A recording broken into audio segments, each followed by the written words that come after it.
Market में बहुत सारी कैंडलस्टिक पैटर्न बनती हैं, लेकिन क्या यह सभी कैंडलस्टिक पैटर्न काम करती हैं? नहीं। आज हम 7 पावरफुल कैंडलस्टिक पैटर्न देखेंगे जिनकी एक्यूरेसी नेक्स्ट लेवल है। सिर्फ इतना ही नहीं, पावरफुल कैंडल के साथ साथ हम इसकी साइकोलॉजी भी सीखेंगे ताकि आपको अपनी ट्रेडिंग जर्नी में बेहतर रिजल्ट मिल सके। तो सबसे पहली पावरफुल और सभी ट्रेडर्स की फेवरेट कैंडल है हैमर। हैमर एक कीक बुलिश कैंडल है जिसकी फॉर्मेशन होने के बाद यूजुअली मार्केट ऊपर जाता है। इस कैंडल की एक कंडीशन है कि इसके शैडो की साइज इसके बॉडी से 2 गुना लंबी होनी चाहिए। जब ये कैंडल किसी सपोर्ट के आसपास बने तब हाईली चांस रहते हैं कि मार्केट एक अपर साइड मूवमेंट थे। जैसे कि यहाँ आप देख सकते हैं, इस सपोर्ट के पास हैमर का निर्माण हुआ और इसके बाद मार्केट ने ऊपर की तरफ मोमेंटम दिया भी। लेकिन आपको यह समझने की जरूरत है कि हैमर कैंडल में ऐसी क्या खास बात है कि यह बनने के बाद मार्केट ऊपर जाती है। हैमर बनने के बाद प्राइस ऊपर ही क्यों जाती है, प्राइस नीचे क्यों नहीं जाती? इस क्वेश्चन का सॉल्यूशन आपको हैमर कैंडल की साइकोलॉजी में मिलेगा। देखिए, स्टार्टिंग में प्राइस ओपन होती है और सेलर्स की वजह से प्राइस नीचे गिरने लगती है,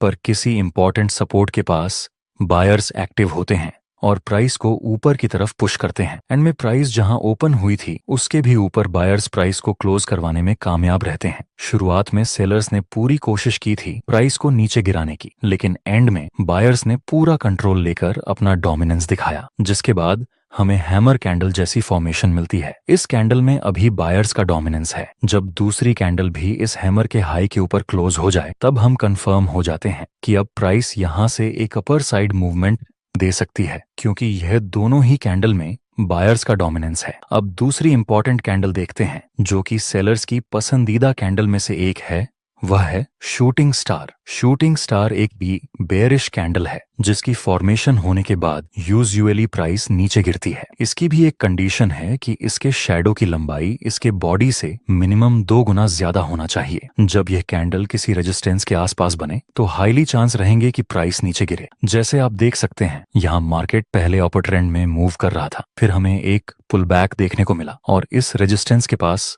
हमें एक शूटिंग स्टार की फॉर्मेशन मिली। अब संभावना है कि यहाँ से फिर से प्राइस में एक गिरावट देखने को मिले। लास्ट में हमें सेलिंग प्रेशर मिला भी। अब इस कैंडल की साइकोलॉजी समझते हैं। स्टार्टिंग में प्राइस ओपन होती है और बायर्स प्राइस को ऊपर पुश करते हैं, पर किसी इंपॉर्टेंट रेजिस्टेंस के पास सेलर्स एक्टिव हो जाते हैं और वे प्राइस को नीचे धकेलने लगते हैं। कैंडल की शुरुआत में बायर्स ने पूरी कोशिश की थी प्राइस को ऊपर ले जाने की, लेकिन वे सब लोग असफल रहे और अंत में सेलर्स ने पूरा पावर दिखाकर प्राइस को नीचे की तरफ पुश कर दिया। इस कैंडल में सेलर्स का पावर दिख रहा है, इसलिए हम बोल सकते हैं कि अगर दूसरी कंफर्मेशन कैंडल इस शूटिंग स्टार के लो के नीचे क्लोज हो जाए तब हम सेल में एंट्री कर सकते हैं, क्योंकि यहाँ दोनों कैंडल में ही सेलर्स का प्रेशर है। अब हैमर और शूटिंग स्टार के बाद तीसरी पावरफुल कैंडल देखते हैं, वह है three height soldier. Three height soldier एक बुलिश पैटर्न है जिसमें 3 कैंडल का कॉम्बिनेशन होता है। थ्री हाइट सोल्जर की कंडीशन है कि यह तीनों कैंडल की बॉडी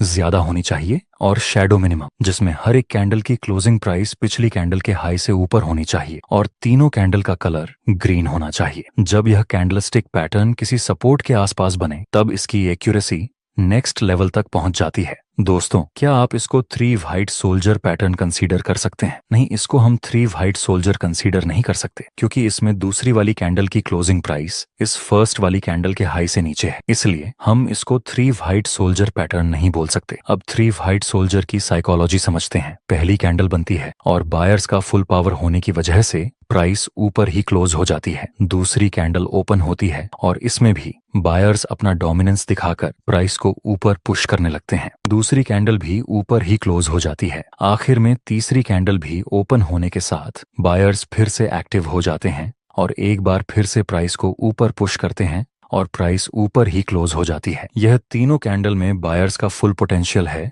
इसलिए 3 वाइट सोल्जर की एक्यूरेसी ज्यादा है। चलिए इसको एक एग्जाम्पल के साथ समझते हैं। यहाँ शुरुआत में प्राइस नीचे आता है, उसके बाद फिर से ऊपर चला गया। जहां से मार्केट ने ऊपर की डायरेक्शन में मूव किया था वह एरिया हमारे लिए सपोर्ट का काम करेगा। नेक्स्ट हम देखें तो प्राइस इसी सपोर्ट के पास 3 व्हाइट सोल्जर की फॉर्मेशन बनाता है, जो कि हाईली एक्यूरेट कैंडलस्टिक पैटर्न में से एक है। तो अब हम बाय में एंट्री कर सकते हैं, जिसमें स्टॉप लॉस इस 3 व्हाइट सोल्जर के लो से थोड़ा नीचे रखेंगे और प्रॉफिट टारगेट के लिए हम इस नजदीकी रेजिस्टेंस का यूज करेंगे। आगे हमारा प्रॉफिट टारगेट भी कंप्लीट हो चुका है। दोस्तों, आप हाईली एक्यूरेट कैंडल है 3 ब्लैक क्रो। इसमें तीनों कैंडल का इतना है कि 3 ब्लैक क्रो में तीनों कैंडल का कलर रेड होना चाहिए। बाकी सारी कंडीशन 3 व्हाइट सोल्जर जैसी ही हैं। यहाँ पर आप देख सकते हैं प्राइस पहले ऊपर जाता है, फिर एक हल्का सा पुलबैक के साथ नीचे गिरता है। जहां से प्राइस नीचे गिरा उस एरिया को हम एज अ रेजिस्टेंस यूज कर सकते हैं। आगे प्राइस इस रेजिस्टेंस के पास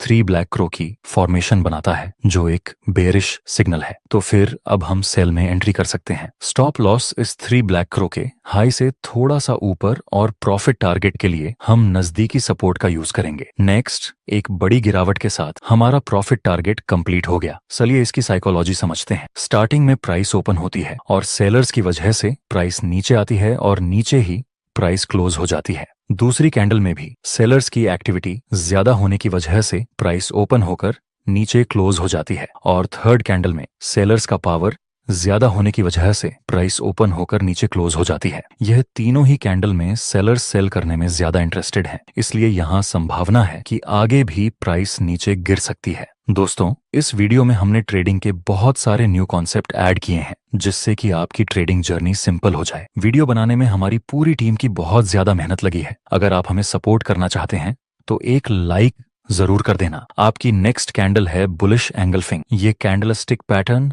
2 कैंडल के कॉम्बिनेशन से बनती है, जिसमें पहले वाली कैंडल का कलर रेड होना चाहिए और दूसरी बड़ी कैंडल का कलर ग्रीन होना चाहिए। यह बुलिश कैंडल है, तो यह किसी सपोर्ट के आसपास बननी चाहिए। इसकी एक और कंडीशन है कि यह फर्स्ट वाली कैंडल का हाई एंड लो पूरी तरह से दूसरी वाली ग्रीन कैंडल के अंदर होना चाहिए। यहाँ पर आप देख सकते हैं इस इंपॉर्टेंट सपोर्ट के पास बुलिश एंगल्फिंग पैटर्न का निर्माण हुआ और फिर प्राइस ने अपर साइड मूवमेंट दिया भी था। इसके पीछे की साइकोलॉजी समझते हैं। स्टार्टिंग में प्राइस ओपन होती है और सेलर्स की वजह से प्राइस नीचे मूवमेंट देती है और नीचे ही कैंडल क्लोज हो जाती है। मतलब इस कैंडल में अभी सेलर्स का डोमिनेंस है। दूसरी कैंडल हल्का सा गैप डाउन होकर ओपन होती है, जहां सेलर्स प्राइस को नीचे ले जाने की कोशिश करते हैं, लेकिन करेंटली बायर्स एक्टिव होते हैं और वे प्राइस को फुल पावर के साथ ऊपर पुश करने की कोशिश करते हैं और बायर्स प्राइस को फर्स्ट कैंडल के हाई के ऊपर क्लोज करवाने में कामयाब रहते हैं। यहाँ इस कैंडल में सेलर्स का डोमिनेंस था, लेकिन दूसरी कैंडल में बायर्स का डोमिनेंस देखने को मिला। जब दूसरी कैंडल इस ग्रीन कैंडल के हाई के ऊपर क्लोज हो जाए, तब हम बाय में एंट्री कर सकते हैं। इसी तरह